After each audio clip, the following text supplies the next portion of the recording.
Kalau kita tengok peta dunia, Palestin ni kecil je, lebih kurang besar negeri Perlis. Tapi pelik kan, tanah sekecil ni jadi rebutan kuasa besar sejak beribu tahun. Kenapa?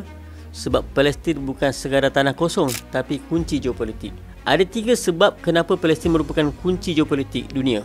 Yang pertama, Palestin duduk di titik silang benua Asia, Afrika dan dekat dengan Eropah. Dari dulu, pedagang Mesir nak ke Mesopotamia, pedagang Parsi nak ke Afrika, semua mesti lalu Palestin.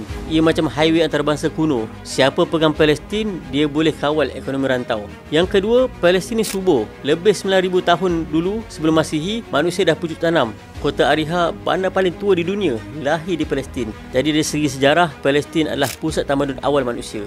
Yang ketiga, Palestin sentiasa jadi rebutan kuasa besar dari Firaun Mesir ke tentera Rom, Byzantine hingga Islam dan Uthmaniyah. Semua nak Palestin sebab apa? Sebab siapa kawal tanah ini, dia kawal pintu Timur Tengah. Dan jangan lupa faktor agama. Palestin tanah suci 3 agama besar, Islam, Kristian dan juga Yahudi. Jadi ia bukan sahaja isu geopolitik tapi juga isu agama. Bila kita cakap Palestin, kita cakap pasal hati umat manusia.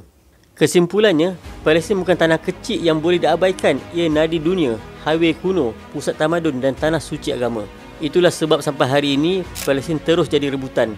Selagi Palestin ada, selagi itulah kuasa besar akan masuk campur.